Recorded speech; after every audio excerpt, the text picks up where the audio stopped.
everyone. My name is Michelle Gillard and I'm your MC for today. This is my first time MCing and my fingertips are sweaty, which shows how nervous I am about it. So please bear with me if I make any mistakes. I'm quite likely to get people's names wrong when I'm nervous, so my apologies now. First, to start today, so Michelle Gillard, I'm the MATES Program Coordinator at Western Sydney University. The MATES program is a peer-to-peer mentoring program which teams new students with more experienced students at the university, and the aim of the program is to assist students to settle into university life and make them feel a part of the community. So now I'd like to acknowledge that today's get rid of my nerves first. First, I'd like to acknowledge that today's forum is being held on the country of the Darug people of the Darug Nation and acknowledge their ancestors who have been traditional owners of this country for thousands of years. Western Sydney University also wishes to acknowledge and pay our respects to the Darug people's elders past and present.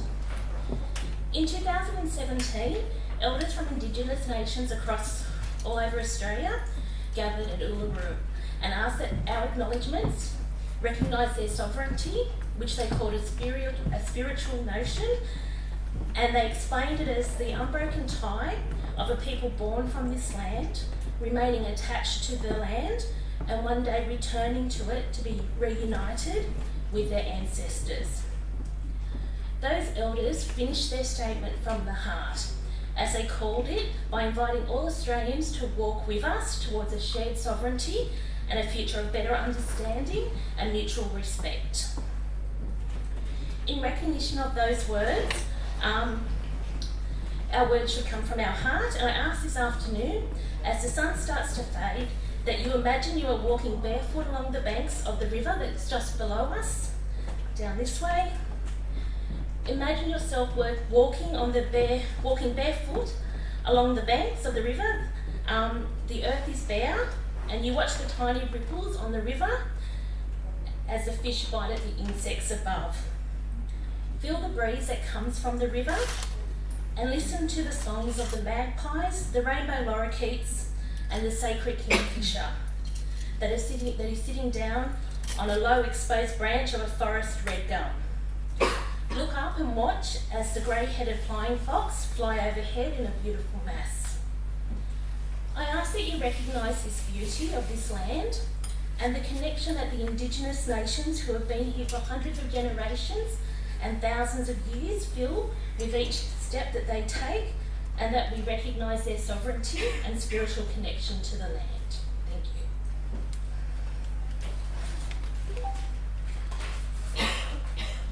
you. I'd now like to welcome Geraldine Albanaz to the stage. Geraldine is representing our partners from Parramatta Mission and will be doing a welcome. Thank you.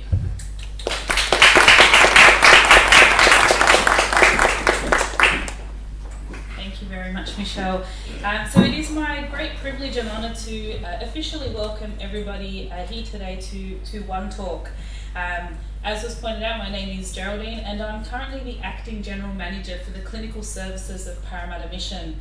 Parramatta Mission has a long history of providing both clinical and non-clinical services here in Western Sydney, and despite not letting the name deceive you, we provide services well and truly beyond Parramatta.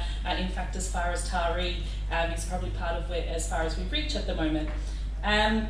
We have, as I said, a number of programs as part of the services that we provide, and I'm really excited that today we get to have a focus on carers. Carers and family members play an absolute critical role in the recovery journey for anyone who's experiencing a mental health concern, and it's also an important priority for us at Parramatta Mission. We interface with family and carers on a daily basis through the many programs that we provide, which also includes our Family and Carers Mental Health program.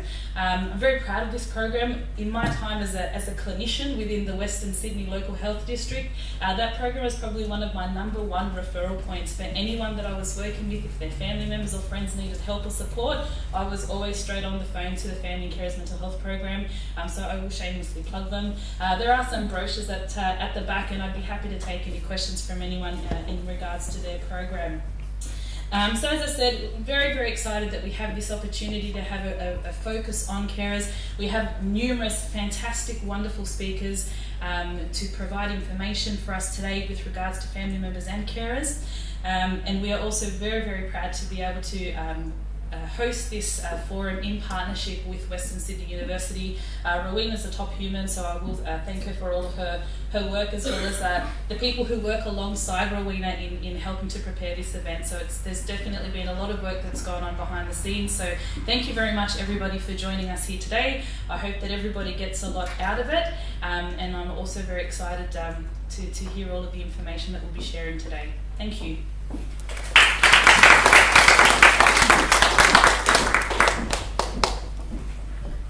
Thank you, Geraldine. I'd now like to introduce Jonathan Hans, who is today's keynote speaker. Jonathan is the CEO of Mental Health Carers New South Wales and has been in this role since 2012. In the course of his career, he has gained significant experience in the development of policy, including regulatory schemes, workers' compensation schemes, and the Health Practitioners Regulatory Authority, to name a few. Graduating from the University of Western Australia with an Arts and Laws degree, he worked as a plaintiff lawyer, a public servant, policy advisor, and a stakeholder manager for a variety of state and federal ministers, government departments, and non-government organisations. Since becoming the CEO of Mental Health Carers New South Wales, which is the peak body for carers of people with lived experience of mental illness in New South Wales, he has been a driving force behind changes that enhance stakeholder participation in policy development, building forums that meet annually, and enhancing networks for both carer support workers and carers across New South Wales. Jonathan will be speaking on the topic of who are our mental health carers.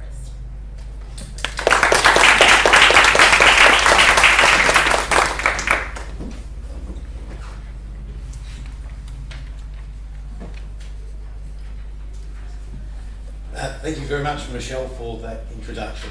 And before I begin, I'd also like to acknowledge the traditional custodians of the land, the Darug people of the Darug Nation, and acknowledge their elders past, present and emerging. But also acknowledge that ultimately this land was taken in violation of their original sovereignty, and that if modern Australia wishes to aspire to a higher standard of justice, then we should acknowledge that original sovereignty by treaty and in our constitution, in accordance with the statement from the heart, the Uluru Declaration. And that would actually resolve a lot of those issues and put us on a firm path to true reconciliation and a shared future on the continent of Australia, which would be a great step forward for everyone. So, thank you very much for having me here today to speak about mental health carers and Mental Health Carers New South Wales, the peak body that supports them in this jurisdiction. Here we go. As Michelle has introduced me. Can I just let you know? Oh yeah. Toilets, even though there's some up here, please don't use those ones, because we do have ones just outside past the lips. So I do apologise for getting to do that. That's right. So the emergency exits are well marked, of course, and I'll just go on to say that if anyone, if I'm going to speak about something that could be potentially traumatising, I'll give you a warning so that anyone who has any vulnerabilities has the opportunity to excuse themselves if they wish to do so, and I certainly won't take any offence at anyone who needs to leave for any reason.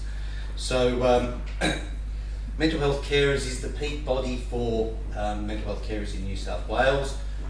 We were originally founded as the Association of Relatives and Friends of the Mentally Ill in 1975, and we became Mental Health Carers ARAFME in 2008. And that was mainly because ARAFME was a difficult thing to explain. People thought it had something to do with spiders, but also recovery-oriented language means that we don't sentence someone to being a person with a mental illness. We say that they've got experience of mental illness, and we always underline the hope for recovery, whatever that means in that particular case. So we began to name ourselves Mental Health Carers New South Wales from the 1st of July 2016, and we support mental health carers directly through education, forums, training, but also by gathering their experiences and feeding them back to government and health services in order to allow them to adjust the way they go about their business to make it more supportive and effective for carers. So our vision is for a community that understands and responds to the impacts of mental illness in a non-stigmatising, supportive way that encourages people to seek help, get help, achieve recovery and take their place in the community once again.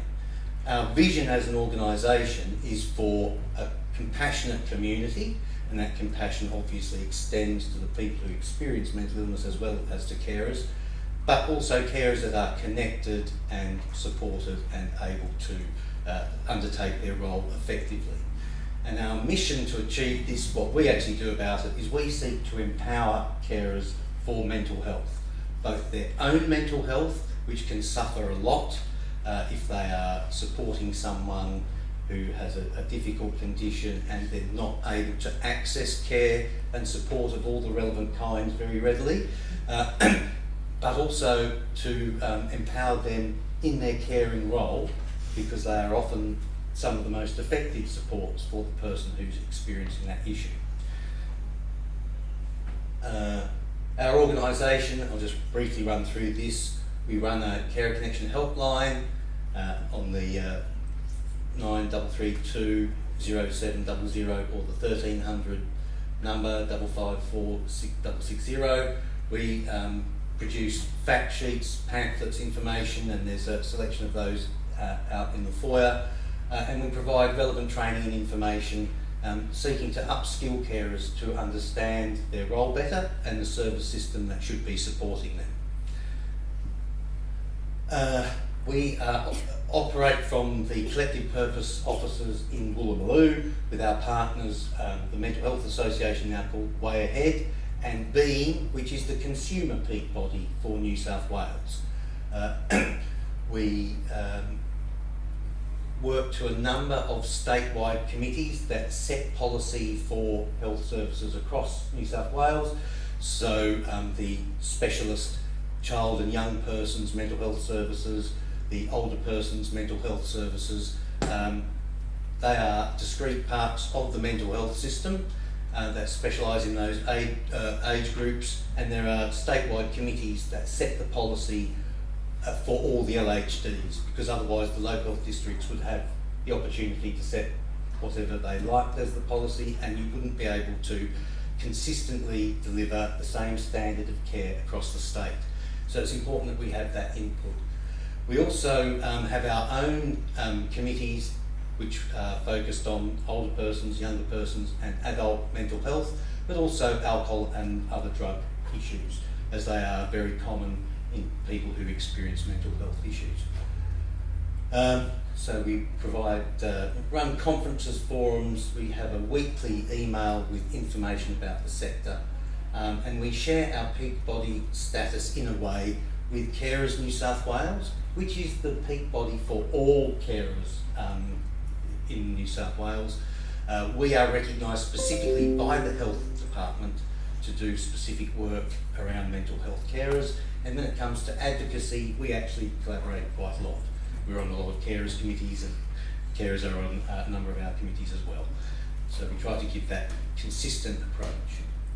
It's a little bit more boring about how our organisation works for the reporting structure. So now we might come to the main issue of the day. Who are our mental health carers? So Carers Australia reports that there are about 2.7 million unpaid carers in Australia.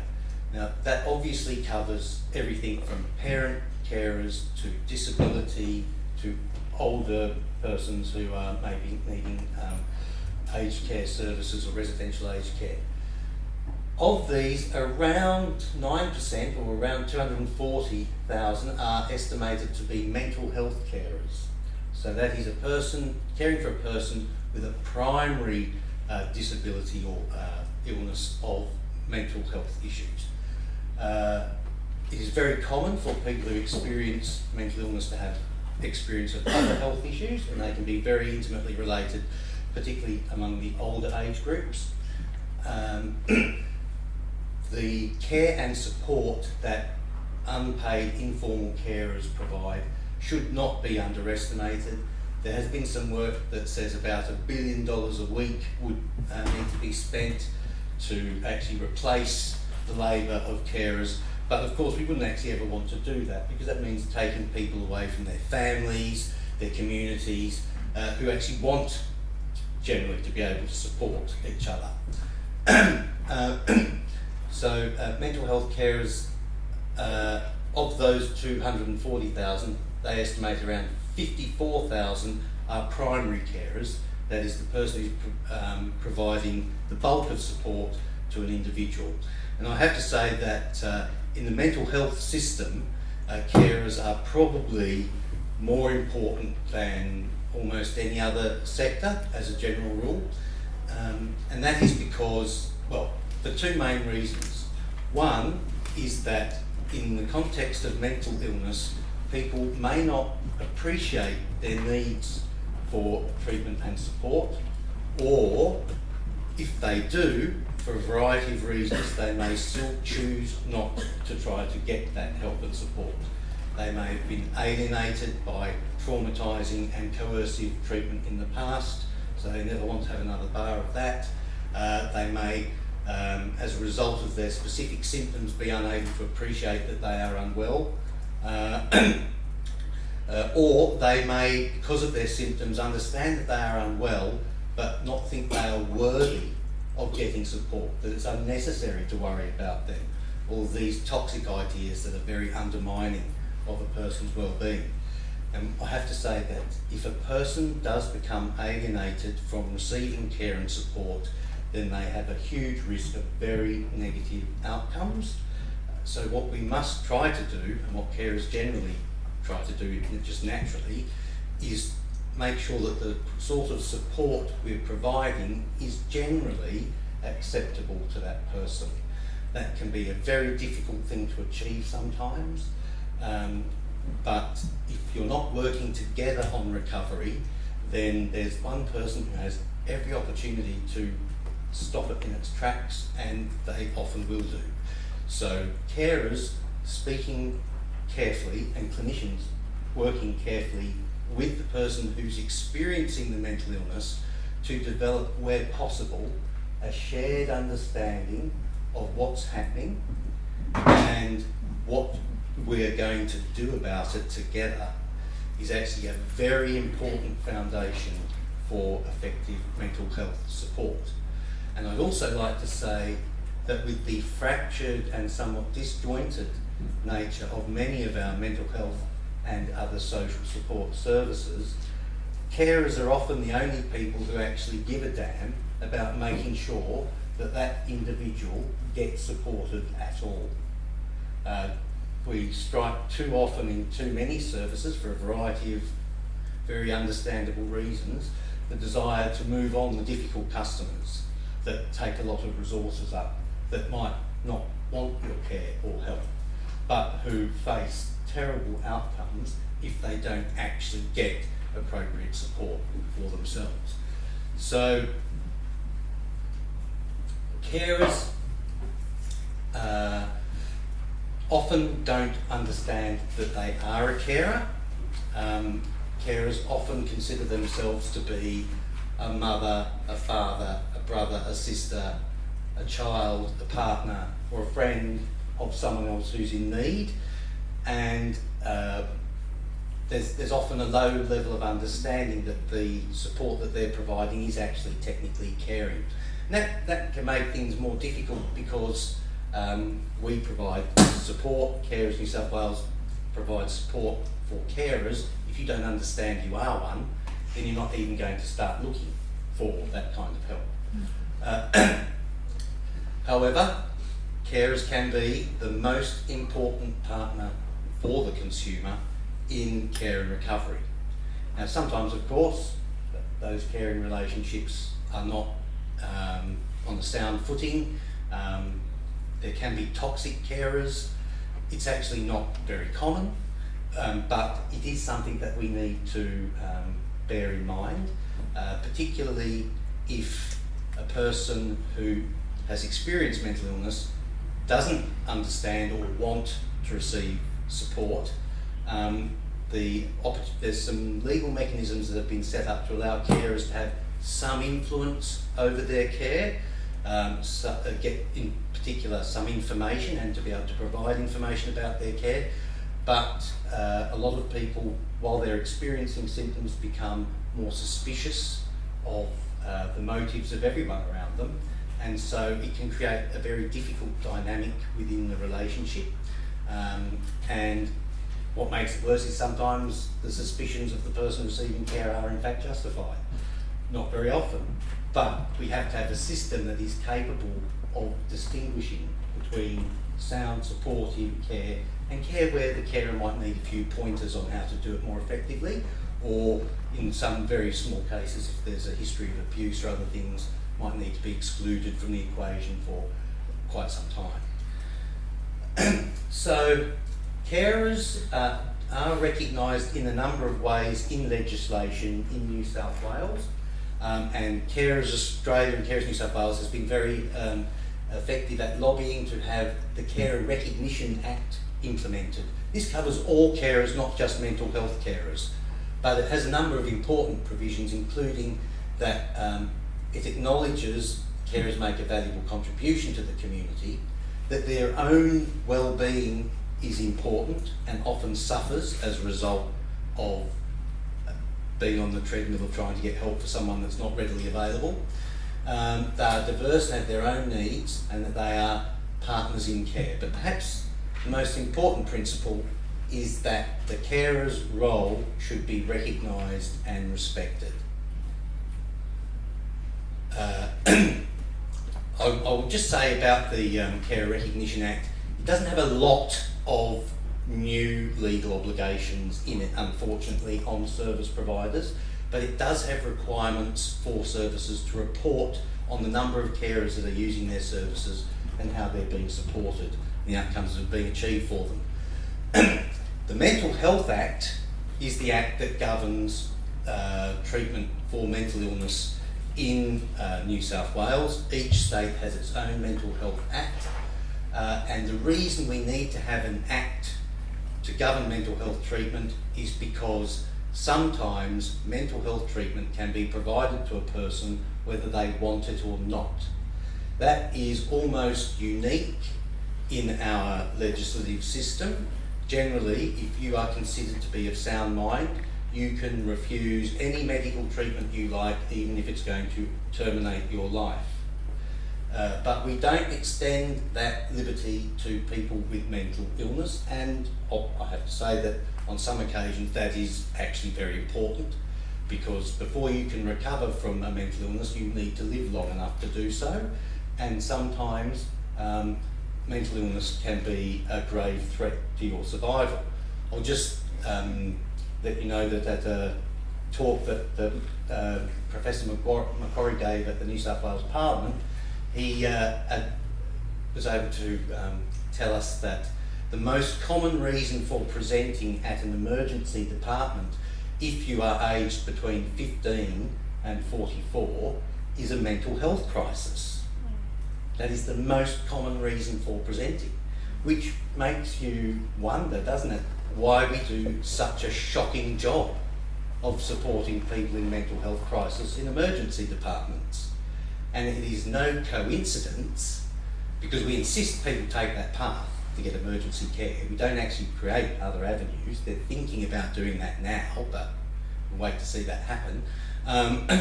The leading cause of death of people aged between 15 and 44 is suicide, and yet we don't have a well worked out emergency system. Instead, we make them compete for attention of doctors who have to deal with people who are going to die in the next 10 minutes if they're not seen.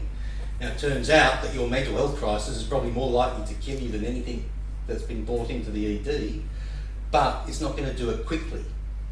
So the emergency department will push the mental health crisis to one side, usually furious at the behaviour and no insight into what's driving the distress, and focus on the people who are about to die.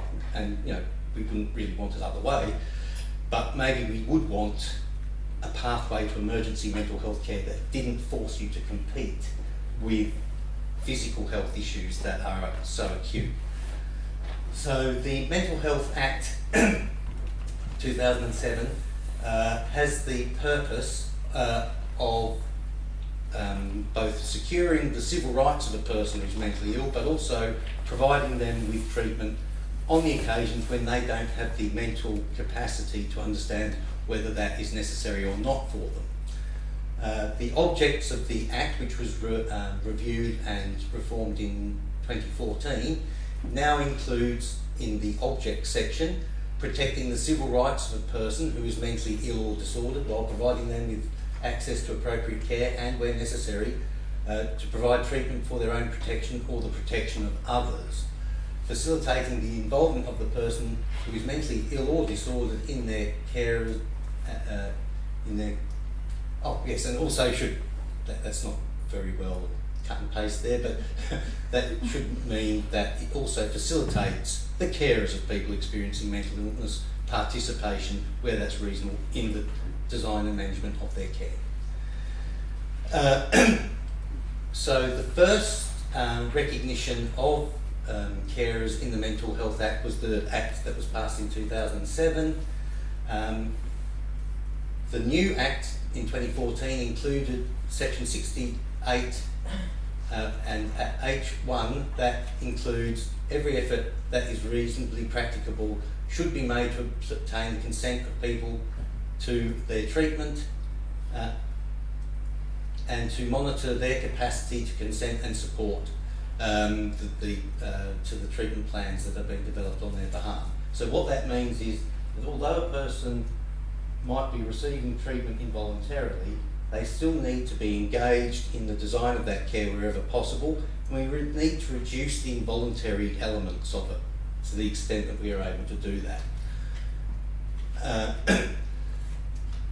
The Section 68 also now includes a provision which is quite similar to the Carer Recognition Act. The role of carers for people with a mental illness or mental disorder and their rights under this Act to be kept informed, to be involved, to have information provided by them considered, should be given effect. So that very closely replicates the requirements of the Carer Recognition Act. The requirement for the consideration of information provided by families and carers is underlined in Section 72B. And I should just say that the reason why some of these things have been put into specific legislation is because there have been common law principles that said safety comes first, you can breach confidentiality if the person with the illness or the people who are, their immediate family are at risk from what they might do if we don't make appropriate disclosures, etc. But they've attempted to define it to much more give clinicians confidence about what they should do and some tips about what they shouldn't do. So involving a person who is genuinely daily providing support to a person in their illness or in their life in the community is actually very important. We don't have a lot of robust government systems that are able to deliver that support to people. So the last thing we should do is destroy the informal caring arrangements that actually deliver support to people with mental illness when that is actually being provided by their families or carers. So the Mental Health Act in New South Wales defines two classes of carer, the designated carer and the principal care provider.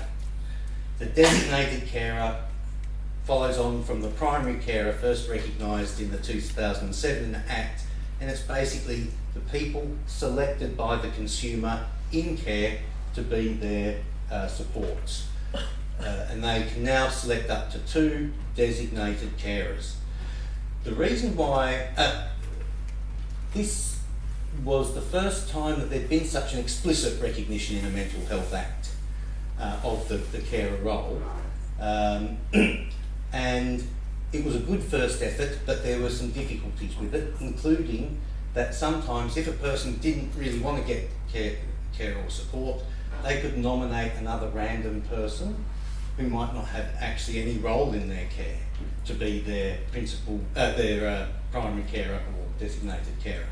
So the former CEO of our organisation had a loved one who would regularly remove him and nominate the barmaid at the tavern to be the primary carer. Now, he didn't even give their name, just the position.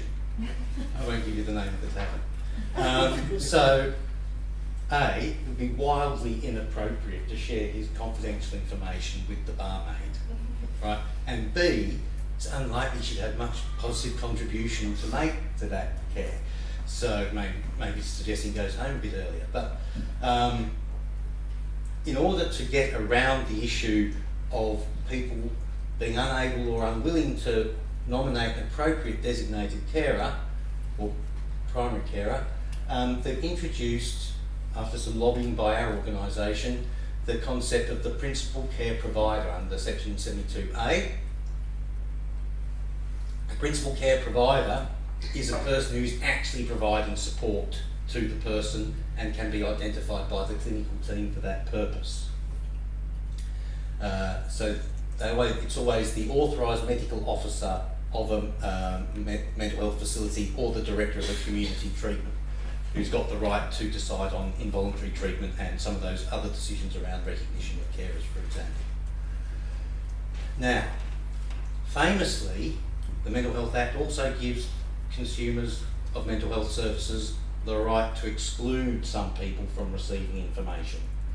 And once again, if you're not on board with being supported at that time because of your illness, or generally because you've been alienated from support, it will be common for you to seek to exclude the person who is actually your primary carer from receiving information, because that helps to frustrate the treatment and support process.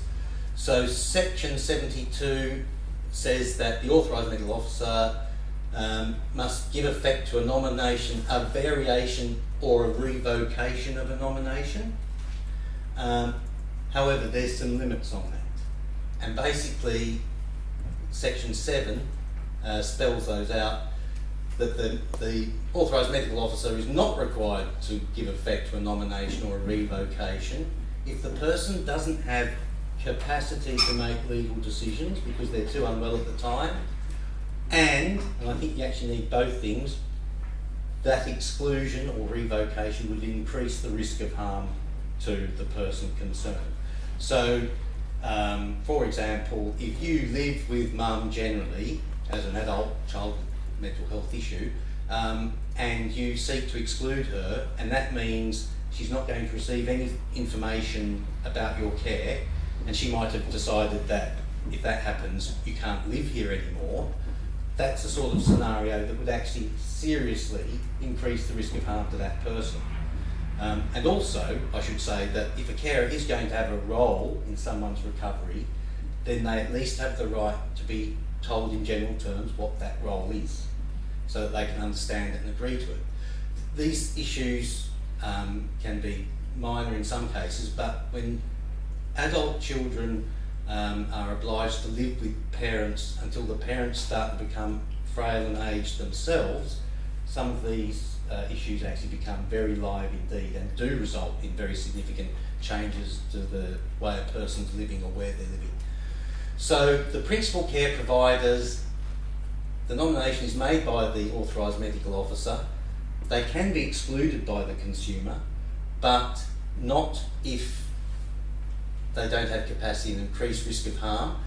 Section 3 basically replicates those limitations for principal care providers, the same as are on designated carers. Treatment is if the office or director reasonably believes that to do so may put a person or the principal care provider at risk of serious harm. So it's very similar to the common law right to breach confidentiality where safety of anyone is at stake. because safety does come first. So this of course leads to very difficult conversations when you're trying to do everything with as much consent and minimum involuntary impositions on a person. How do you talk to them about, well, you want to exclude your mum, but you don't think it's a good idea? What typically they do is they say that we should put this conversation on hold for a moment and try and have it a bit later. There's lots of ways of wriggling around this, but ultimately, if a person's particularly going to be discharged, then we need to be sure that they're going to be somewhere safe for all concerned. So that's some very difficult conversations they have to have, but they do get 12 years of training, so let's hope that they've got some good strategies in that time. All right. So, I've just gone over that. Section 72B is another new section in the Act. And what that makes clear is that even if a carer is in a bit of a legally ambiguous situation about receiving information from the treatment team, they can always give information to the doctors and therapists who are supporting that person. Now, in some cases, if that carer's got ulterior motives of whatever reason, you can see that that could be a negative, but that is why clinical judgment needs to be used by the clinicians on all occasions on any information that they are receiving. However, the information that a carer has about a person can be really crucial to understanding the nature of their illness. So I like to use the example of Rosie Batty, because her estranged husband had been deteriorating for a decade before he killed their child at the cricket practice and then committed suicide by police. Ended his own life by attacking the police, knowing that they would shoot him. Although he had been taken in and assessed a couple of times, no one had ever talked to Rosie about his condition. And because of that, they never got the longitudinal understanding of how he was going down. He was also quite aggressive and unpleasant to deal with. And that creates an extra incentive on the clinicians, who are, after all, human beings like everyone else, not to want to get too involved. He's just angry. He's just aggressive. If you don't understand that he's actually changing and becoming a lot more angry and a lot more aggressive, and maybe this shows that there's something pathological going on, then no intervention is provided, and you get the worst possible kind of outcome ultimately developing. So talking to the carer so that you can get the longitudinal understanding of that person's mental well-being, so you can interpret your assessment of their current mental state, so you can understand whether the mental state that they are presenting you with is in fact the way they are normally, and they're not just putting it on for the purpose of the assessment. All this information is very difficult to obtain if you've excluded the carer from the discussion. And it's not actually necessary to do so. They are giving information they already know, so it's not confidential to them. They're giving it to a clinician who's got specific clinical responsibility to care for that person. So ethically, it is quite acceptable. Of course, it's more difficult that you can give them information and then they can't even read it back to you. If technically there's no consent for you to get any information and you've not been classed as one of those carers. But nonetheless, it's a big step forward and it's not well understood. Many carers would have benefited greatly if they'd understood that the doctor has to listen. They don't have to act on it, but they have to hear you at least. So the specific information that is listed in the Act that you can receive will include, for the purposes of assessment, whether a person should be detained in a mental health facility, some of the incidents of their ongoing treatment, such as the medication they've been given in the hospital, the psychiatric facility, their ongoing treatment in the community, such as under a community treatment order, whether they should continue to receive medication, and discharge and treatment planning. So when a person is going to be discharged, there is actually an obligation on the health services to talk to not just the services that are going to be supporting them, but also the families and carers to understand all of their needs to make sure that they can set things up so the person can be discharged and kept out of hospital for a long time, or hopefully permanently. While these specific things are listed and it's well understood, there are, I mean, it's not very common for people to stand on the letter of the law. So generally speaking, if there's a good relationship, a trusting relationship between the clinical team and the carer, the flow of information should be relatively easy. If it's not, then there are specific legislative provisions you can quote to say that you should be getting some more information. But really building a good supportive relationship between you and the treating team, where that is possible, where there is an ongoing relationship, will actually facilitate much better care, much better outcomes for the carer and consumer. So the mental health branch of the Health Department, or Ministry of Health of New South Wales, and the Institute of Psychiatry has developed a number of information sheets on the Act and the way in which it's been amended and how it should operate. The recognition of carers under the Mental Health Act does not give you the right to information about their non-mental health treatment, which is a bit of a complicating factor. People who have experience of serious mental illness actually have a larger life expectancy gap than Aboriginal people. It's about 23 years. I think it's about 20 years for Aboriginal people in that vicinity. And a lot of that is because of stigma, diagnostic overshadowing, where the mental illness is the only thing the doctor can see. A person maybe not appreciating when they're getting sick and taking action. But also, it's well known that for any number of health conditions, prolonged exposure to stress and anxiety, which is very common for people who experience mental illness, is a huge risk factor, as is exposure to some of the medications, unfortunately. There's also very high rates of smoking, bad diet, lack of exercise, which can be related to the lack of motivation or the other aspects of cognitive impairment that people can experience when they are experiencing mental illness. But it is something that we need to improve. I would argue that giving mental health carers some access to general health information might assist, but that has not yet happened. So, why should carers be included in the mental health, in the care of their mental health? I think I've gone over some of these slides, but they know their loved one better than any doctor. Typically, a consultation will be measured in minutes in mental health. Even a hearing of the Mental Health Review Tribunal, on average, takes about 9 minutes.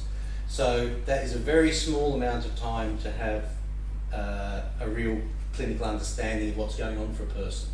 Carers provide crucial context. Carers also provide history, and that is a very important role that's not well understood sometimes. If you haven't been going to the same LHD, the same general practitioner, the same doctor for an extended period, then even with the new electronic medical record, it can be very difficult to get a comprehensive view of your health.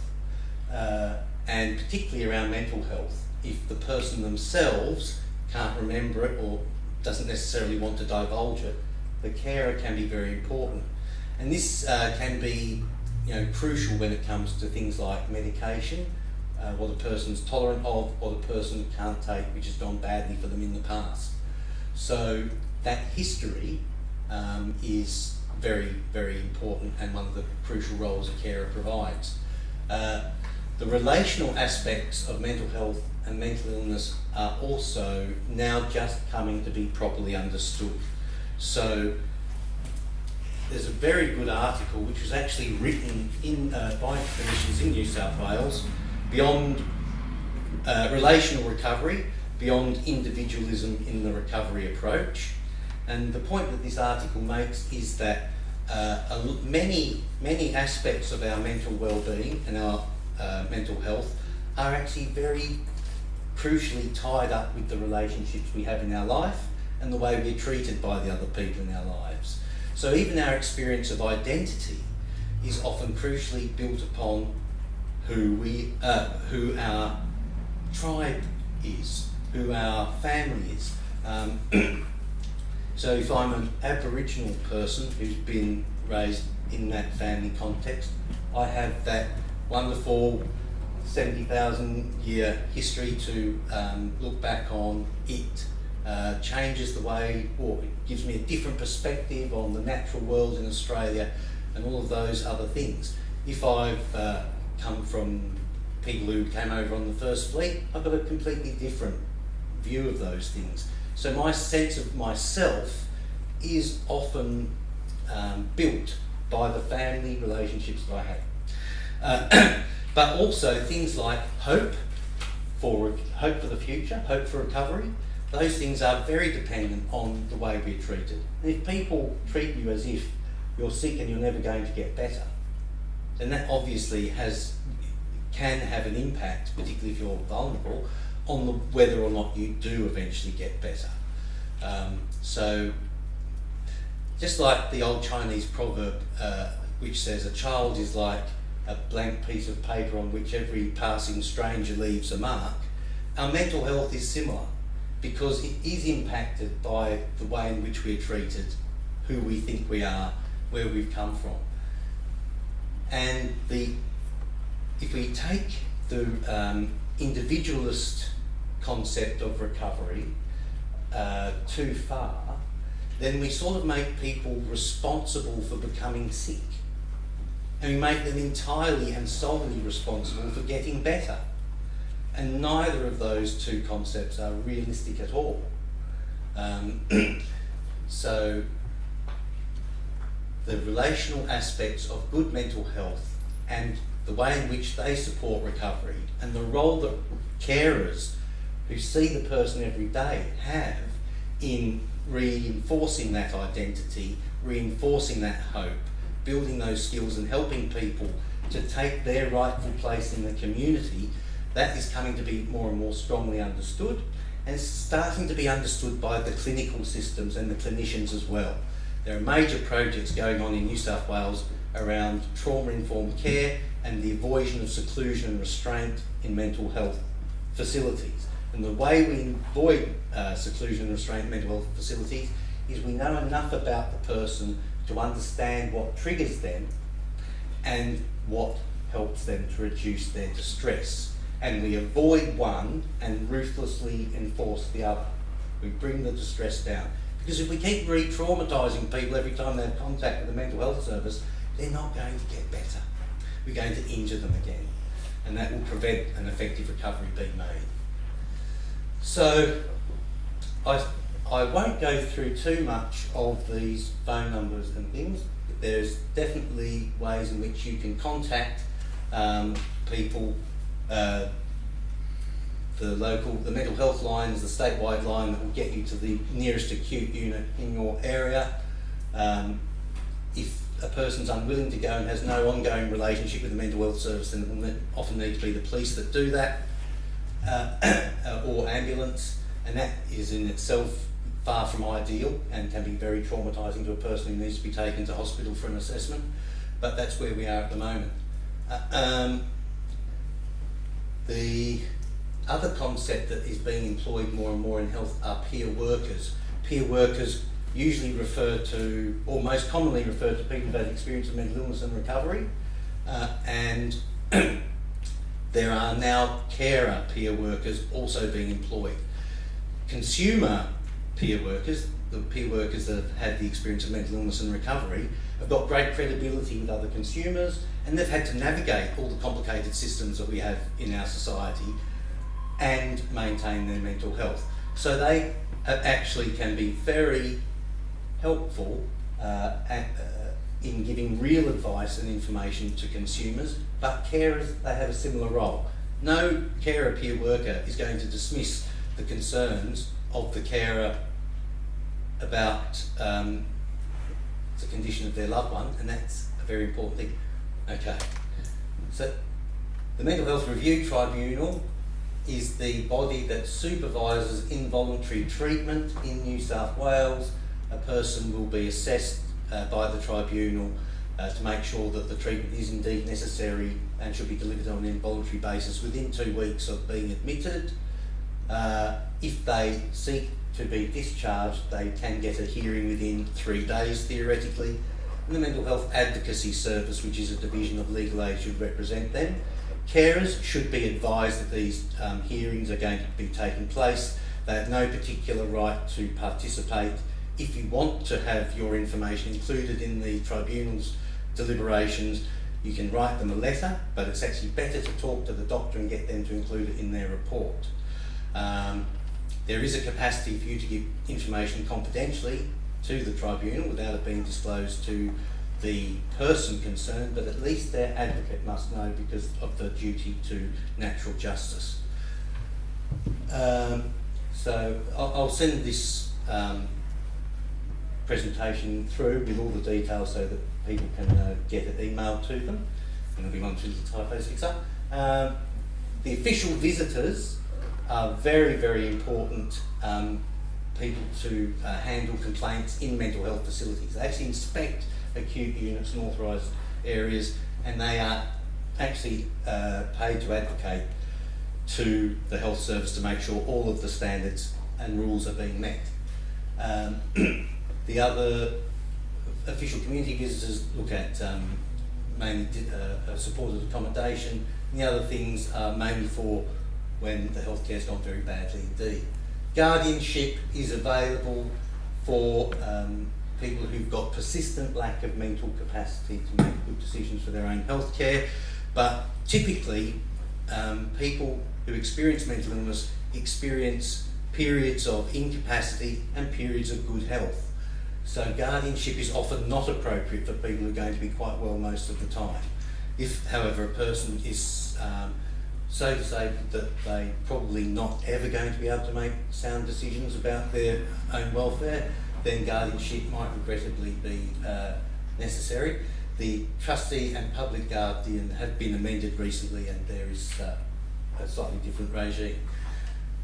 So there's just two things that I'll mention to wrap it up. One is the Family and Carer Mental Health Program, which is funded across all local health districts, and that does do individual advocacy for families and carers in the context of mental health services.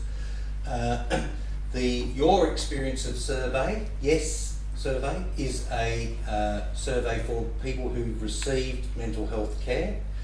The Carer Experience of Service, Carer Experience Survey is a questionnaire that gathers information from carers about how they've been recognised and supported in their caring role. This is only being rolled out now. New South Wales is the first state to adopt it universally across the whole state, and it should provide us with some great information to help support carers better. And then there's a number of payments and benefits that are available to carers. Some of the other services that you might be asked to engage with will include the NDIS. I'll just say, to wrap up on the NDIS, that they are developing a dedicated psychosocial pathway for people to access it, because even though they only pitch very low numbers of people with a primary mental disability being able to, mental health disability being able to go into the NDIS, we haven't even achieved those low numbers. And a big part of the reason is because of the requirement for permanency, whereas in fact in many mental illnesses it's entirely possible to get better, and it's hard to predict when that might be. But if a person's had significant impairments for years and years, then The idea of the NDIS is that they should be able to get the support they need, and that's not currently happening. As a result, our health department still plays a big role in all the services that do early intervention and support for people, and eventually they would then get handed over to the NDIS once it's established that their disability is probably going to be permanent. So I'll just conclude by saying that, you've got my whole time, but here's the topic. Got some, anything I'd like to ask a question? We can wait for the section at the end when we're going to have that. So I'll just wrap up by saying that in collaboration with Mind Australia and Mental Health Carers Australia, the national bodies, we are working on a campaign called Caring Fairly, and this is a campaign that seeks to reach out to political parties, identify carer issues such as the defunding of carer respite federally under the NDIS, and to advocate politically for changes that favour the group of mental health carers and meets their needs more effectively. Carers Australia and Carers New South Wales are supporters of this, and I'll be very happy to send information about the campaign, which will be going on after the federal election, I can assure you, to the facilitators today to circulate to all the participants. So thank you very much, and I'll wrap that up.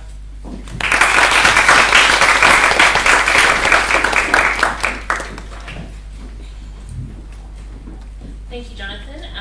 I must admit that I wasn't aware of the size of the carer network in Australia.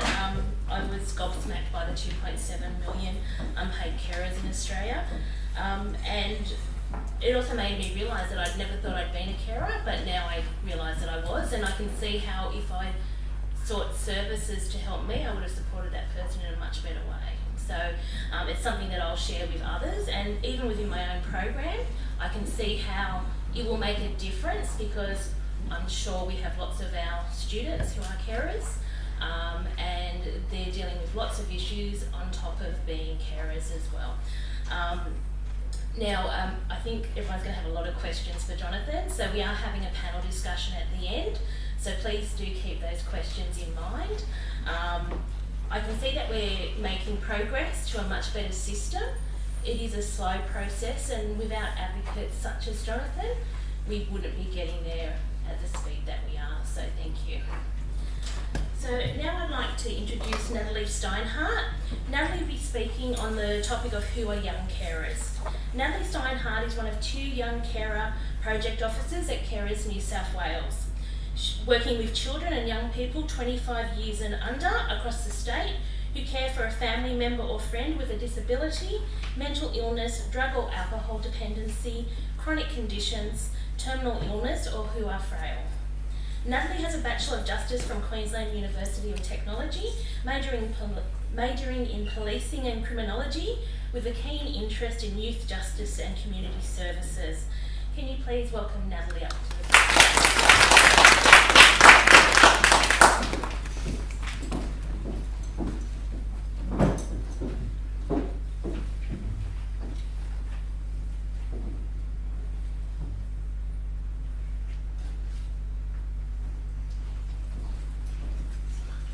Thank you very much. Thank you, Michelle, for that introduction.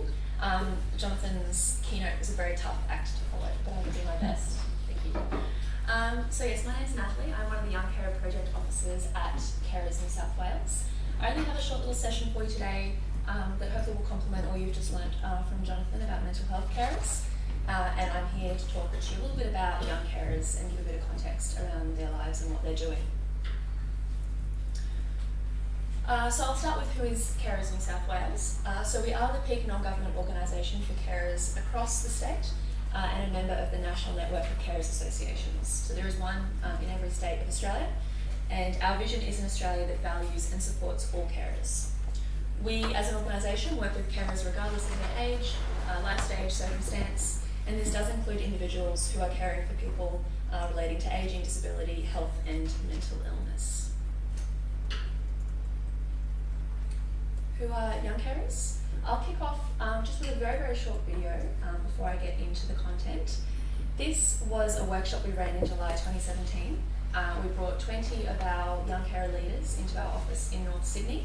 It was a day of firstly getting them to network with each other, which is always a really wonderful outcome of these workshops, But we also gave them a little bit of training around leadership, media, to how to talk to camera about your caring story, and a bit of confidence building and general life skills, I guess, in sharing your story.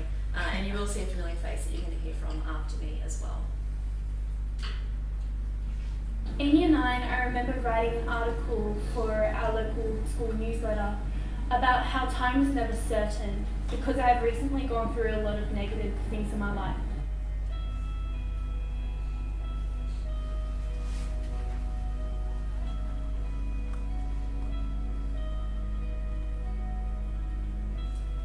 So we're all about confidence, self-esteem. That's what we're going to give you today. So when you walk out those doors at 4 o'clock today, not only are you going to have had such a fun day, but you're going to have the confidence and the skills to be able to get up in front of a group and feel totally okay with it. You are not unique in your fear of public speaking. So you guys all have an amazing story to share.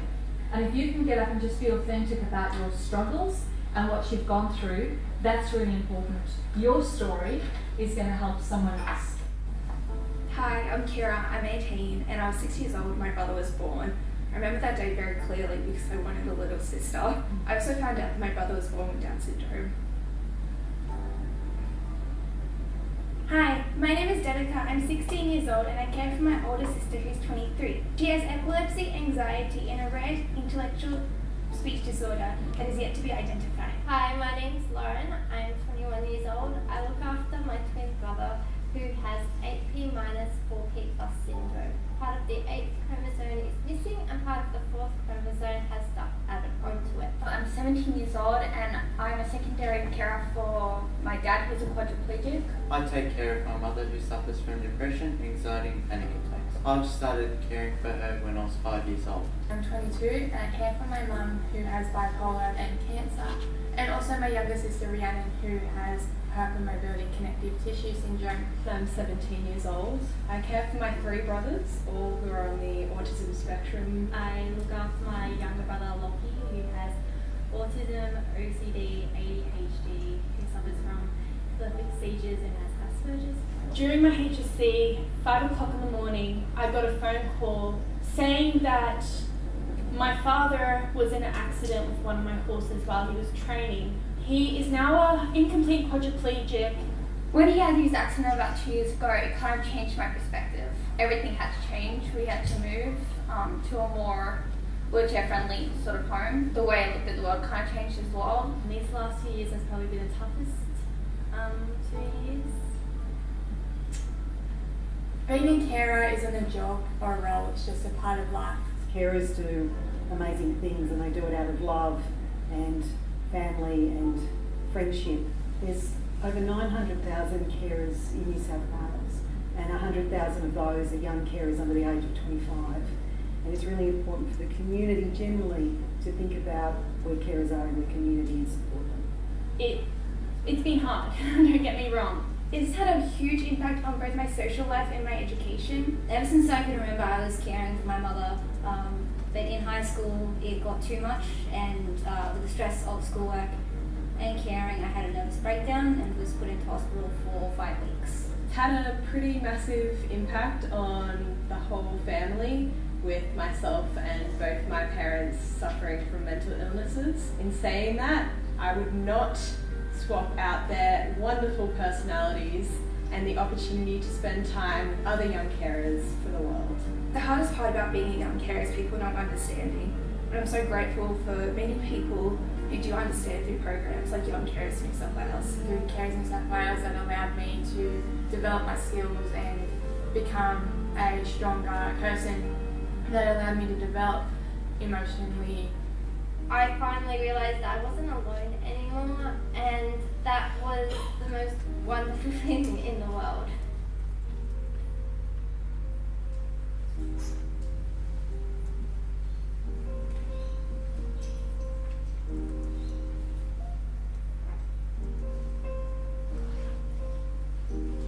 That's a pretty special resource for us. We do like playing that wherever possible. You can find it on our Facebook page and on our website as well.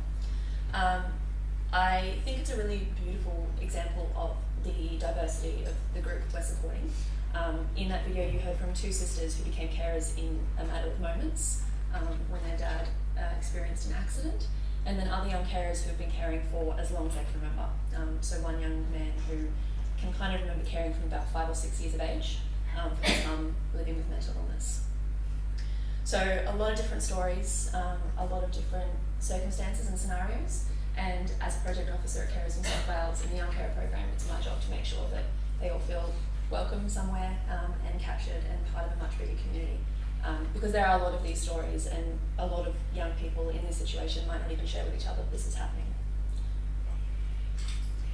So who are young carers? As Michelle mentioned in her introduction, our official definition is up there. So they are children and young people, 25 years or under, who are helping to support a family member or a friend with a physical disability, a mental illness, drug or alcohol dependency, chronic condition, terminal illness, or who is frail. We have some really, really rough stats that we work with, coming down to the fact that this is a very hidden population of carers in the community. The 2015 survey for disability ageing in carers have given us a number that we work with, so 95,600 young carers across New South Wales. However, that survey only accounted for carers 15 or 16 years and older. As previously mentioned, we have carers from 5 to 15 or 16. So huge group of young people that aren't counted in those official numbers. I think of that 95,600, just under 5,000 are primary carers. But certainly to be eligible for our program and to be acknowledged by us, a young carer doesn't need to be a primary carer, they can be a secondary carer. They don't need to be receiving any sort of benefits or government acknowledgement. We keep our definition as broad as possible to catch as many young people as we can. And as it says up there, they can be caring for just about anyone. So a parent, a sibling, a grandparent, an auntie, uncle, cousin, next door neighbour, best friend at school, whatever the case is. We acknowledge that these young people are stepping up and taking on more responsibility, and for that reason it's important that they are supported and are able to access care where required. So what do they do? This list was put together with assistance from our young carers. You can see a lot of different things up there broken into those 4 categories of personal care, emotional support, household care, and then other, to catch everything else. So, anything from nursing and bathing, helping with mobility, providing that level of companionship, being the shoulder for someone to cry on, cooking, cleaning, making lunches for siblings, helping with transport. For many of our young carers, it might even be assisting with interpreting, advocating, calling 000 when everything goes wrong. You can see a huge list of tasks up on that board. Of course, young carers aren't doing all of these things at once, and some might not do any of these things. We do like to point out that for us, for young carers, if a lot of these things aren't being done, especially in the household care kind of department, if a lot of these things aren't being done by them, they're usually not being done at all. So just that extra level of responsibility at home, just to make sure things are running smoothly and functioning normally. Impacts on carers. Again, a lot of, this is probably worst case scenario in a lot of situations, but we do have a lot of young carers reporting that they are experiencing significant impacts either alongside or as a result of their caring role. So again, 3 different categories there: psychological and emotional, social, and then there are physical health as well, physical health impacts. So of course, feelings of worry, anxiety, stress, either when they are with or away from the person they care for. For many young carers, coming to school might be an opportunity for them just to relax, be themselves, try to get away from what's happening at home. That element of respite might be there for them. And then for another young carer, or for the same young carer in the very next day, going to school might be really stressful. If the person they care for is quite sick, unwell, hospitalised, having to go to school and possibly put on a brave face and deal with what's happening at home can be obviously a real challenge and a real struggle for them.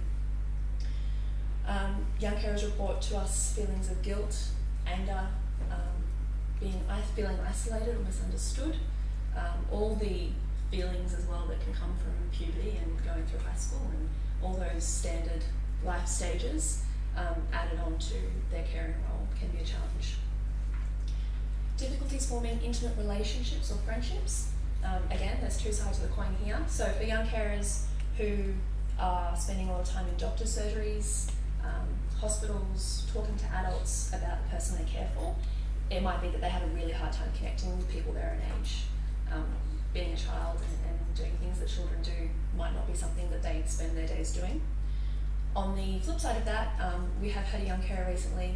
We were talking with her parent, and they were telling us that their younger sibling is quite unwell, and she spends a lot of time with her little brother. And so again, for that reason, she has a really hard time relating to people her own age, because her whole world is around her little brother and looking after him and having fun with him and making sure he's well. Being unable to participate in after-school or weekend activities. Of course, you know, for many young carers, their day might start at 4 or 5 in the morning, getting up, assisting siblings, helping mum get out of bed, going to school for 9, having a whole day at school, and then having to go home and do the same routine again, assisting with bedtime routines, dinner, showering, bathing, putting everyone to bed. So for a lot of young carers, you know, that day can be quite long and doesn't necessarily leave a lot of time for hanging out with friends and socialising, which of course leads to a high risk of social isolation, bullying and stigma. When we present this workshop to teachers, we talk about looking beyond the behaviours of their students in a classroom, and what they're seeing might have actually, or might be an indication of something much bigger happening. And we talk about the fact that young carers could be being bullied, either for being a carer or for the stigma around the disability of the person they care for. But they also could be the bully. And again, this idea of school being an environment where they can kind of get a bit of attention and have some fun and be themselves, it could lead to certain tendencies that aren't preferred in a classroom. But just kind of looking at students and looking behind what they're actually seeing, what behaviours they're seeing, and seeing what else is happening at home. Physical health is one, of course, for young carers who are caring for someone with a physical disability.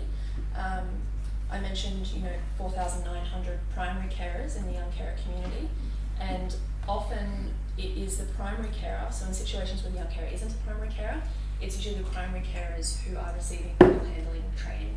So if someone they love is in a wheelchair, there might be the spouse of the person in the wheelchair or an older relative of the person who's learning how to appropriately lift them, move them, using hoists, things like that.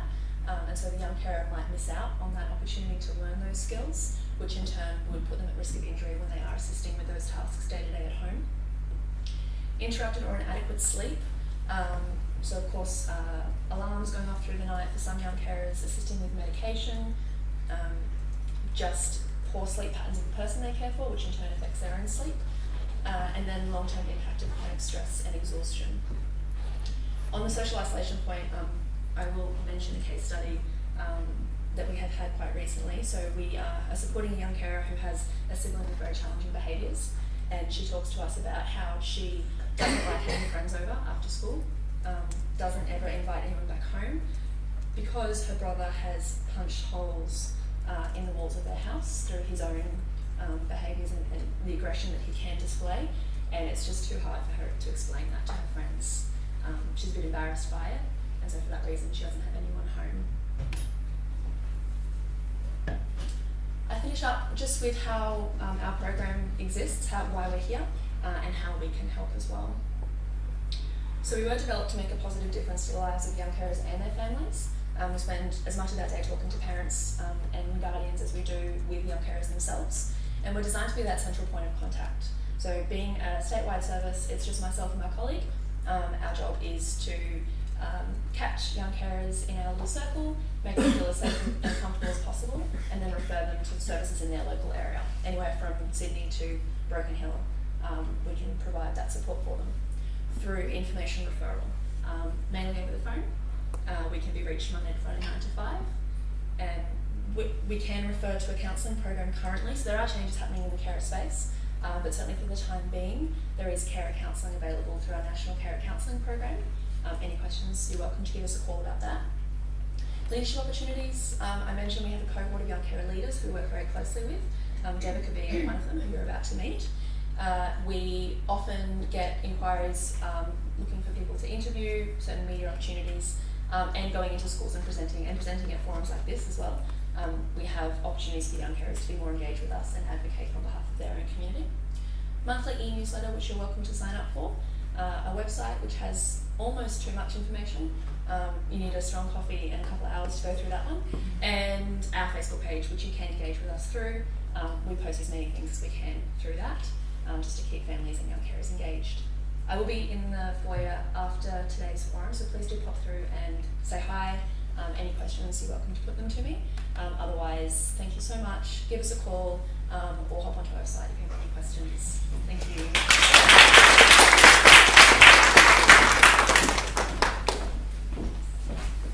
The fact that you're able to share not only the challenges that you've experienced as a young carer, but also the passion, the love, and the skills that it has given you is really amazing. And it's amazing to hear that, you know, it's part of your life and you see that as part of your being. Thank you.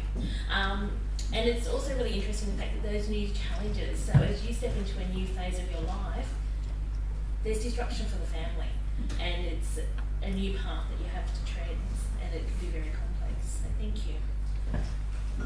So our next speakers,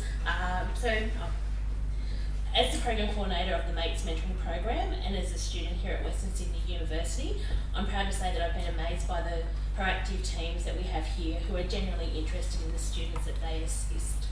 On a personal note, I've utilised the skills of our welfare officers on many occasions, and I've always felt confident when talking of these services with our mates mentors and our new students.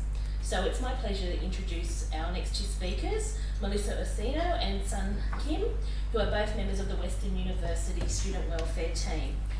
I did have quite a bit of a blurb for them, but I think in the interest of time, we'll keep it short, but pretty much they're pretty amazing. So that's how I describe them. Melissa is one of our welfare officers and son is our international welfare coordinator.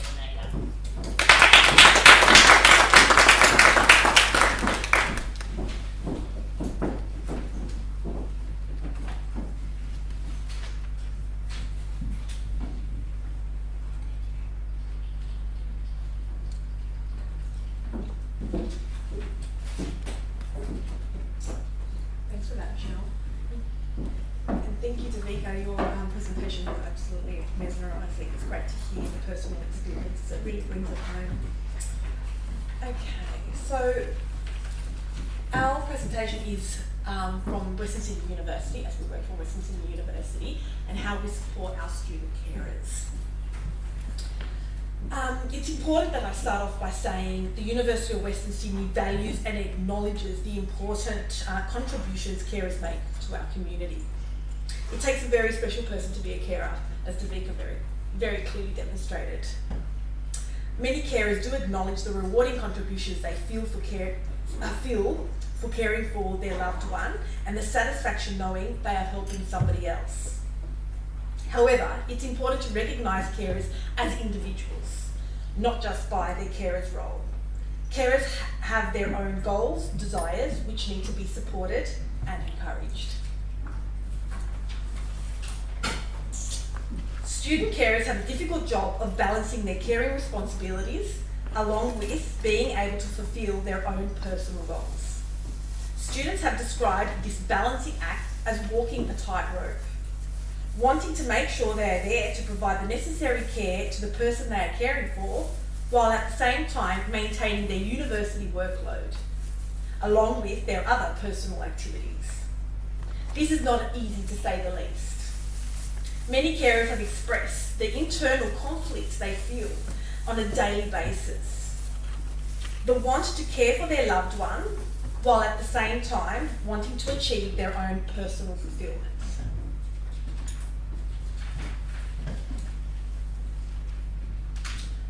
So a lot of these have been highlighted by our previous speakers, so I don't want to go into too much detail. However, students can experience some or all of these. While they're studying, students who are carers can experience disruption to their education, needing to take time off their university studies to dedicate themselves fully to the person that they are caring for. Isolation and restricted social life, as Davika very clearly demonstrated, not having the time to be able to socialise with other university peers and attend events that most university students do. the physical and emotional demanding nature of caring. Burnout is a very serious issue which is faced by carers. Financial hardship, often something that's not disclosed and talked about a lot, but carers are one of the most socio-economically disadvantaged groups in our society, especially for those whose only income is a Centrelink carer's allowance or benefit. Impacts to their own mental health and physical health. Caring responsibilities can take a significant toll on their mental health and physical health. Often the caring responsibility can be so significant that the carer's own health is compromised. So supporting our students to achieve their academic potential. The university acknowledges that every student carer's situation is unique. Therefore, a one-size-fits-all approach may not work. The Student Support Services, which comprises of the Welfare, Counselling and the Disability Service, provides ongoing assistance and support to student carers by providing holistic assessments, case management and referrals. Our goal is to provide an opportunity for student carers to engage more successfully in study at university. Davika, you did mention that you didn't feel supported at your university. So this is something that we're definitely at Western Sydney University trying to avoid. We want to support our carers and understand our carers as best as we can. We are proud to mention that this year Western Sydney University has implemented the initiative Carers Verification Statement. This initiative was developed and implemented by the Student Welfare Service to provide formal recognition of student carers. So let's take a closer look at the Carers Verification Statement, also known as CVS. The CVS was actualised for the first time at Western Sydney Uni in autumn semester 2019. So it's very, very new. CVS is a document issued by the Student Welfare Officer which confirms the student's caring responsibility as defined by the Carers Recognition Act 2010. Your name escapes me. Jonathan Cleave was mentioning in his first, in our first guest speaker. Under the Act, carers are people who provide personal care, support and assistance to other individuals in need of support due to disability, medical condition, including a terminal or chronic illness, mental illness, or its frail age. So this is an example of a carer's verification statement. It can be used for two things. For students to either apply for an extension request for an assignment or a change of tutorial application where a suitable alternative may be available. So as you can see, there's not much information on this. It will just have the student ID and the student number and basically what that student carer is entitled to. Prior to the implementation of the Carers Verification Statement, carers had to demonstrate their caring commitments every time they applied for an extension or request for tutorial change. This process in itself disadvantaged carers, as they were constantly required to go back to their specialist or GP to obtain formal documentation about their caring commitments and how it impacted on their studies. The CVS has now streamlined this process. To be eligible for a CVS, a student needs to provide evidence of their caring responsibilities, which could just be their carer's Centrelink statement. Or they can complete, if they're not getting a Centrelink statement, a Centrelink benefit, a carer's benefit, they can fill in a carer's registration form, which is to be completed by the health practitioner of the person that is being cared for. The evidence is then provided by the student to the Student Welfare Officer. A holistic assessment is then completed using a student-centred approach. In that assessment, it's not just to provide the CVS, but it's also to see what supports that a student carer needs. For example, referrals to the Young Carers Network or Carers New South Wales. A CVS is usually valid for a period of 12 months. saving the student the arduous process of having to retell their stories again and again. When they have, so now they don't have to apply for an extension and get new supporting documentation. They just upload the CVS, and that is valid for 12 months.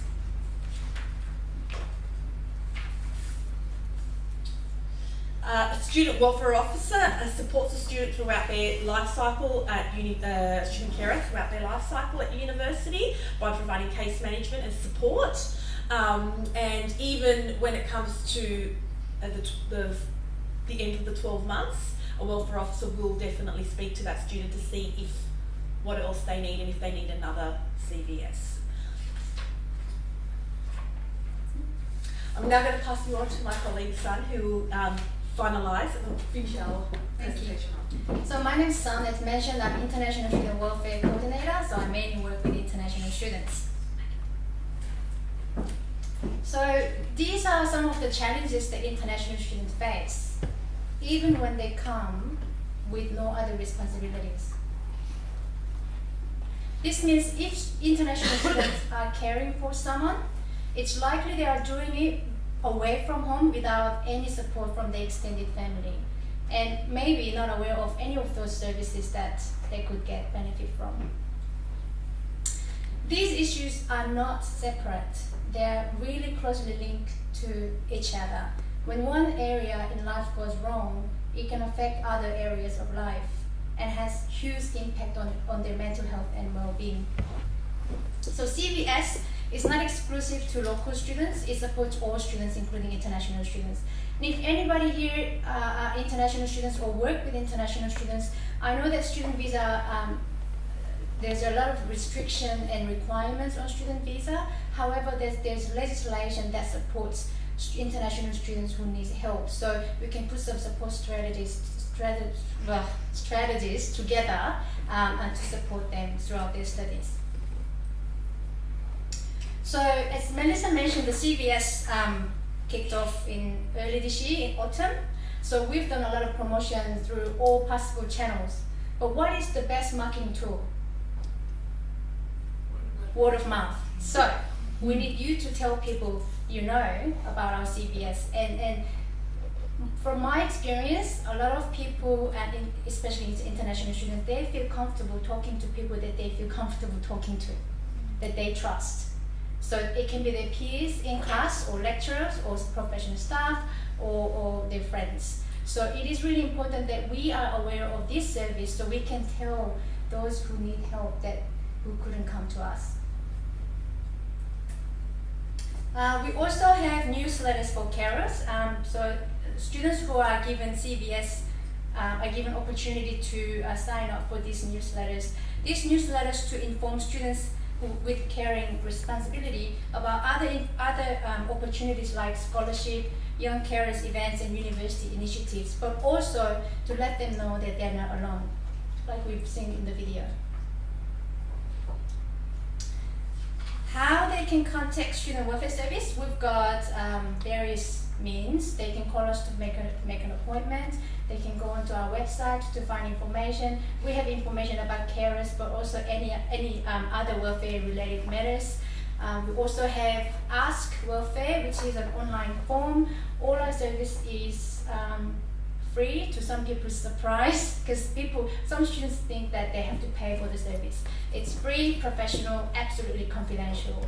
And again, through this forum, what I was from keynote speakers and other guest speakers, I'm once again reminded how important it is that the first interaction they have with anybody that they disclose, when they disclose that they're young carers or carers. So in our role, we are working with the students with sensitivity, with compassion. So please let whoever you know who's in that position that we have this service. So ultimately, this is our goal.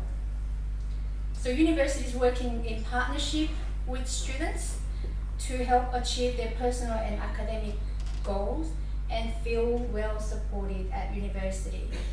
We believe success is for everyone. And whatever success means to you and to young carers and carers, we want to work with them to help them thrive in their journey at university. So come and see us at the store. Thank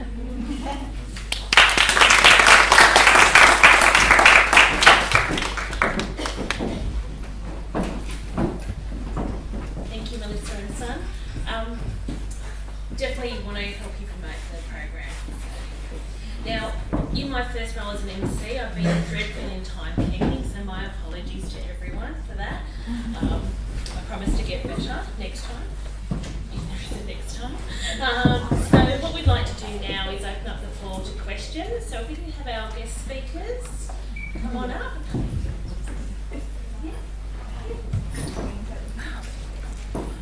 Pauline.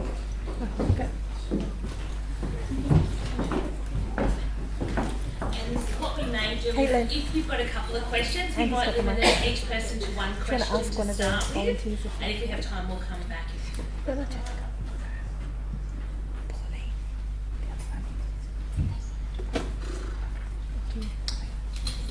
So, did anyone want to put their hand up for questions?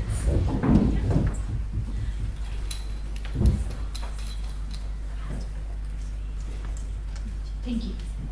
Hi, my name is Laura. I work for Mental Health Carers New South Wales, so the lovely Jonathan here is my CEO.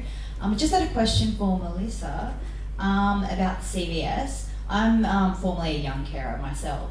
I went to Western Sydney University at Bankstown campus like many moons ago now. I'm just curious about the application process for the CVS. So you mentioned that evidence was like a carer benefit payment, or speak to the treating team or something like that to get them to fill out a form or something, or am I totally... Yeah, so it's a carer's registration form. Yeah. So is your question about that form? Yeah, so is there other ways that you can go about that? Like, for example, my mum's treating team, we had quite a negative relationship with them, and if I were to approach them, I'm doubtful that they would sign or fill something in for me. And we didn't get the carer payments or anything like that. So, but I was, a young carer. My dad was my mum's primary carer. So I'm just sort of a bit curious about other how we would manage. Yeah, how would I evidence that? Or just a general question. Because I'm sure there might be other young carers out there that might apply to. Yeah, okay. Thank you for your question. So the carer's registration form can be filled in by so many different professionals. Okay. So it doesn't necessarily have to be the GP or the nursing team. It can be by the maybe a psychologist, anyone, allied health professional, so a psychologist or a social worker or anyone that the young person might be engaged with can also help with that. Great, thank you. I'm going to promote this in our e-newsletter tomorrow, the service that you guys are doing here for young carers, so thank you. Melissa, do we have something we can send out? Sorry. Yeah, definitely. We've got a lot of information that we can send. I'll contact all the speakers after the forum and get all the information and circulate it to everyone who registered. Yeah. I have my own question, but on the back of what Laura said, so could that young person go and see the counsellor at university? No. So we've had a lot of debates about this, about how we're going to implement the CVS. So it had to be the person that they're caring for. It has to come from that person. So it can't be the counsellor at university. No, it has to be an independent person. Okay, so somebody that the person being cared for is being cared by in terms of a professional. Yes, okay. Allied health. Yeah. So it doesn't have to just, as I said before, it doesn't have to be GP. It can be a range of, like a social worker or a psychologist, a counsellor. Okay. So my own question is, like there's been a lot of talk about young carers. What if you're an older person who's got a very difficult parent who is in that mid-stage where they're actually costing you your mental health? Yeah. And, so like, like I'm personally caught in between feeling guilty and like not wanting to talk to them because they are like really doing me serious harm, and I'm just not sure. Like I know that they need help, but I really don't want to be with them. Yeah. So yeah. Well, look, we actually get that's quite a number of our carers are people caring for a parent or parents. So it's a really hard one, especially for those students, because carers have it really tough.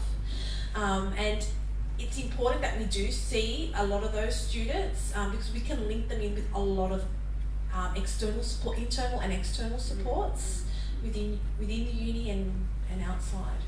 So there are resources where you could get help for your parent and minimise your contact for your own mental health. That's something outside of the university. That would be more Is there carers anything New that South can- Wales. Yeah, can would I be suggest deferring to Jonathan? for Yeah, this one? Yep. So what you generally have would be an ACAT assessment where they would assess the older person's eligibility for home care, residential aged care, what their needs are. There used to be very minimal scope for looking at mental health needs in those assessments, but we have been pressuring and they are now looking at mental health, although if that's the primary disability, getting into a facility can be difficult. But ideally, people should be being cared for in their own home. That's what people prefer, and it's actually much cheaper for the government if it's done properly, and much less traumatising for the person who otherwise loses all control and their familiar environment. I should just say that in the context of the election, the waiting list for home care has getting on for a year in some cases, in some areas. It would cost $2 billion to reduce that to 3 months.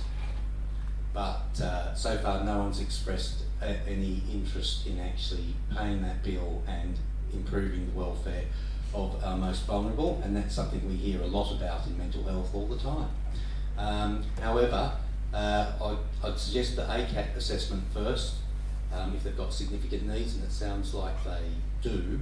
Other than that, I'd probably have to take some more advice because it's a very strongly related area, particularly when people experience dementia. There's a very high incidence of mental health issues for them and the people who care for them. So it is on our older person's mental health working group, the statewide committee that we work with, it's the only real physical illness that we still consider, which is dementia. So it can be a very difficult situation. But I would say that a sound solution has to take as much concern for your well-being as for their well-being, because in a particularly distressing piece of research that came out of Sweden, it turns out that being the female relative of a person with severe mental ill health is a huge risk factor for dementia, because you're exposed to years and years of unresolved stress, and it's very bad for you. And of course not everybody who has that situation is going to get it, but it's a risk factor, and it's something, it's just one of those areas where the carer's welfare should be given hopefully as much priority as everybody else's in the equation. But if you phone our helpline, we'll actually have a look and see what other services would be available. Can I also, sorry, Training, can I get you to add on to that? Is that Yeah, possible? thank you. Sorry. Geraldine from Paramount Mission. Rowena knows me too well because it's like, I could feel you bouncing. It's not our special area. Yeah. So I mean, obviously, I think I really would like to pick up on what Jonathan says in that the welfare of our carers is so important. And one of the main things that I always promote is that in the absence of being able to find the perfect help for the people we may be caring for, it's super important that you get help for yourself. Because there is a lot of burden it does have an impact, it can take a toll, so that's really, really important. So as Jonathan did mention as part of his presentation, and I did shamelessly plug it as well, the Family and Carers Mental Health Program really is sensational, and that's definitely one that I would recommend contacting and having a look at whether you're able to access services there. Outside of that, there are also like numerous places where you can get mental health support. LifeMind is another one of the programs that we have as part of the work we do with Parramatta Mission.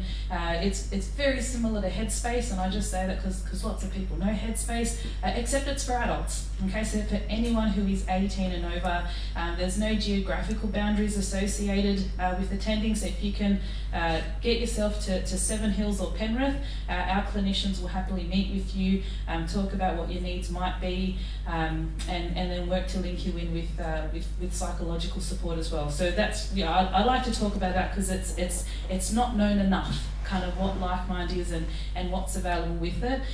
Then of course for any of the young carers or student carers that do fall the under the 25 age group and from 12 up, there's also the Headspace Primary Care Centres that is available for support as well. So I really can't say it enough, like if you're caring for someone and you need support, it's so important that you get support as well. It is a completely undervalued role in so many ways, and there is definitely support out there. So that would be my quick snapshot of a thing. And we do have some of the Family and Carers Mental Health brochures for our Western Sydney program available on the Headspace table at the back. So if anyone did want some info to start making inquiries, I'd recommend grabbing one of those brochures.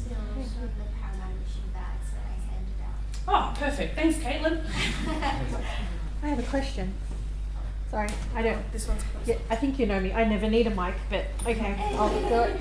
I know I have a lot of students in here, particularly social work. We have OT, health science students who are hoping to work with carers. I know it's not necessary that it's from a professional development point of view. How can they engage with your services? Because I feel like students have taken time out on a Thursday from 3 to 5. There is a genuine interest and an authentic interest in supporting community wellbeing. So I guess that's for our externals. And let me see, how can we engage? Look, I know that in the clinical professions in New South Wales that we have experience with, there is actually a huge number of carers that have gone into the caring professions themselves. At the Child and Adolescent Mental Health Service benchmarking, we had a speaker who was working with one of our staff, Amelia Martinez, actually asked the room how many people are actually carers as well, and it was 2/3 of the people who were there that day. So there's those sort of unofficial crossovers, but generally speaking, when we do consultations and so on, we consult directly with people who've identified themselves as carers. We're very happy for people to become subscribers to our newsletters. We do actually provide speakers and input to professional training and community events to raise the awareness of carer issues.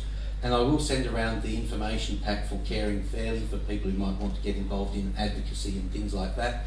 But yes, at the moment we do some more general community information. We don't have so much of an outreach, even though I would say that we've actually done a project on international students in the past because they are socially isolated.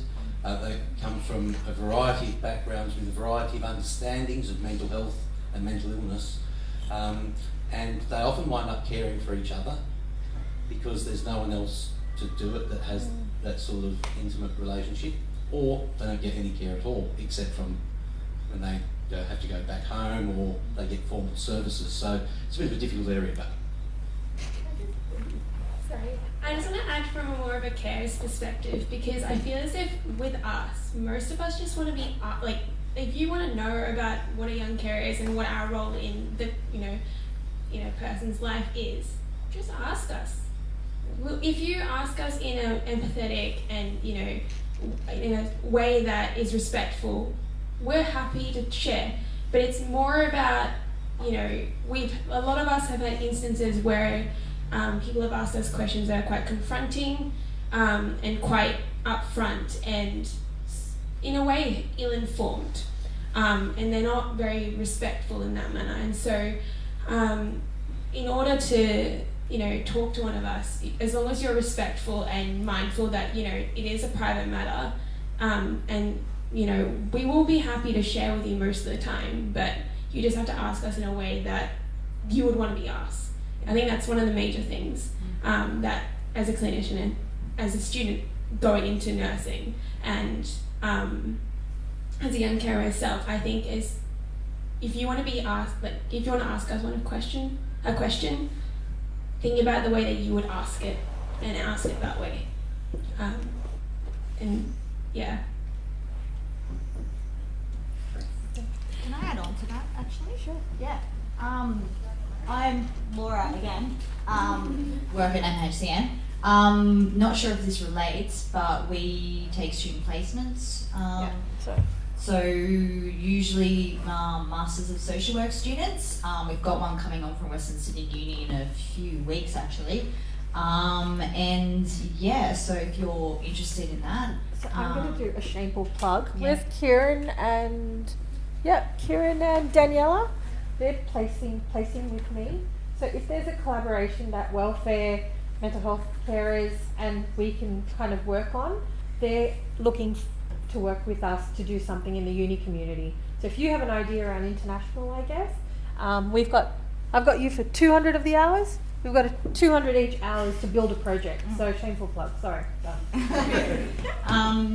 Yeah, so if you're interested in doing a student placement with us, I think towards the later half of this year and next year, contact Western Sydney Uni or whatever uni you're with if you're from a different uni, and maybe suggest Mental Health Carers New South Wales and get in touch. Thank you. Yeah.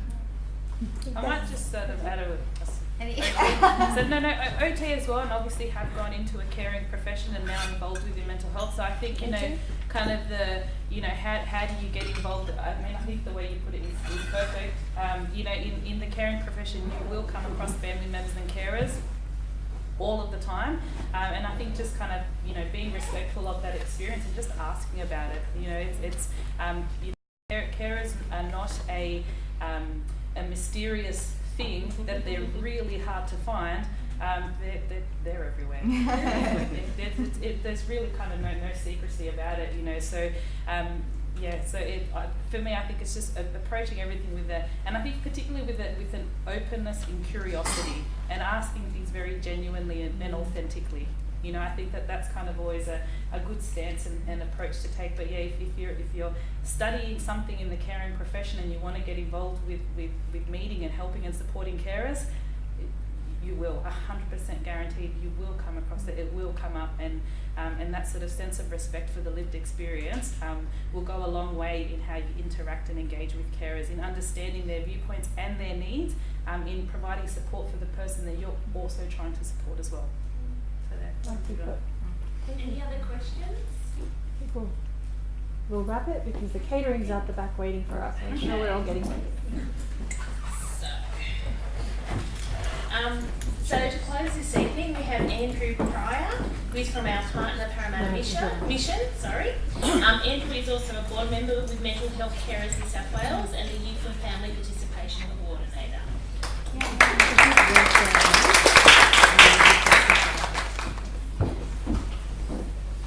I'll be brief in wrapping up, so I'm going to stand between you and some more food. So Andrew Pryor. So firstly, I'm a carer. My daughter, 21 years old. She's gone back to university as a part-time student this year, which is fantastic. She's been on a journey that's ended in schizophrenia at the moment, so she's so it's great to have her back at university part-time. I'm also a board member for Mental Health Carers New South Wales. So Jonathan said it was the most boring slide that I appeared on, so he skipped over it very quickly. But he assures me governance is important, so it wasn't he skipping over it because it's boring, it was he picked the audience. So I'm also on the board of Flourish Australia as a board member there, and also I work with Parramatta Mission in the Headspace sites, primarily focused on family and friends and carers. So firstly, I'd like to thank all our speakers today. It was a wonderful mix of speakers that came together for this One Talk event today. To Jonathan, thank you so much. So obviously we work together closely. I definitely identify with your story on the public hospital system and the emergency departments. So I've been there many a time, and spent many hours there with my daughter. And quite often we could be there 7 or 8 hours. I remember one time we were there for 7 or 8 hours. And a lot of people come and go, but then we were the last ones there, and there was a person that had been there that was obviously had mental health issues. He was there before us, and it was the last one standing there. And people had gone through getting broken arms fixed or whatever. So I definitely identify with that. We've got a long way to go, and another way through I think is definitely a way. To Natalie, thank you so much for coming today. It's fantastic work that Young Carers New South Wales do. It's a great video, a great resource you've got there. So it's pretty hard to watch that actually. So that's my second time with it, and it just brings it all home what we're doing. And for Derika, what a wonderful thing. I knew you were going to be the highlight today, and you were. So and you spoke beautifully. It was a fantastic presentation. I'd say, yeah, you grew up very quickly, and you're a wonderful sister to your sister. So thank you for coming today. So, and to Melissa and Son, thank you so much for your presentation. You're obviously doing some wonderful work here at WSU. So thank you. And Michelle, you did a great job as MC. So first time, you wouldn't have known. It was wonderful. So well done to you as well. So please join me in thanking all our speakers. Their generosity of both their time and their insights, and it was a great mix. So now these events obviously don't happen without a lot of work in the background that has been mentioned. So particularly I'd like to thank our hosts, Western Sydney University here. In particular, I'd like to thank Rowena for the organisation, and to Andy, thank you so much for your investment background. And obviously Parramatta Mission here as well. So again, thank you Geraldine for the introductions and for your input into today as well. We know you're a very big advocate for the carers, and also for Arvin, he was doing the live streaming for us today as well. So thank you. I guess it's fantastic that this One Talk event was focused on carers. I don't think people necessarily understand the role they play. It's a critically important role they play, not only as the individual for our loved ones that we have, but also the role we play within society. So it's just fantastic to have an event focused on carers. So I guess I'll pass back to the MC to wrap up, but obviously we've got afternoon tea now, so please join us. Come and ask some questions for those running the stalls. Ask some more questions for those, and speakers will probably be around for a little bit, so grab them while you see them. And please eat the food, because there's a lot of catering. Yeah, so and we'll look forward to another One Talk event here as well, so thank you. I'll hand back to wrap up. Thank you, Andrew. I don't have much more to add, just again to reiterate what a wonderful job both Rowena and Andy have done in getting this happening. Can I say, sorry, it wasn't only me. I've got students who have volunteered their time. So Jenica, Flavia, Pauline, Leander, Pariti came out. And then also my ambassadors. So we've got Tom, Chris, Tanya who's left, and obviously also Jenica, and then Andy who is a student, and they do it. So student leadership, student as partners, massive plug. If you want to work on a project, approach any one of us, Michelle as well. We're always looking for students as partners, and you guys are seriously fabulous. Thank you very much. Thank you for being here. So I'm not going to take up any more of your time. I just want to let you know there's a grazing table out the back, which is the most wonderful words I ever heard. So please enjoy yourself, go out, have something to eat, and meet everyone.